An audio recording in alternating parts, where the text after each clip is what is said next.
નમસ્તે વિદ્યાર્થી મિત્રો, આપણે આની પહેલાના વિડિયોમાં આપણે અપૂર્ણાંકમાંથી કેમાં ફેરવાતા મિશ્ર સંખ્યામાં. હવે આપણે ફેરવશું મિશ્ર સંખ્યામાંથી અપૂર્ણાંકમાં. તો આ મિશ્ર સંખ્યા આપેલી છે આપને, તો મિશ્રમાંથી અપૂર્ણાંકમાં ફેરવવું હોય તો છેદ તો જે આપેલો હોય તે જ લખવાનો. પછી આ બેને શું કરવાનો? ગુણાકાર કરે એમાંથી જવાબ આવે એમાં આપણે એને સરવાળો કરશું. 5 તેરી 15 ને 2 17. પછી આવશે બીજો આપણે દાખલો કરીએ. 6 8 48. પહેલા તો છેદ શું આવશે? 6 ના 6 6 8 48 ને 9 57. પાક્કું ને 57? હા. પછી ત્રીજા નંબરનો દાખલો 9 તેરી 27 માં 2 નાખી દો 29. એટલે છેદ તો આપણે જે આપેલો છે એ લખવાનો. 9 તેરી 27 27 વત્તા 2 એટલે કેટલા થાય? 29. પછી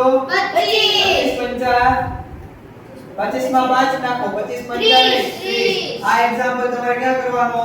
હોમવર્કમાં. Thank you.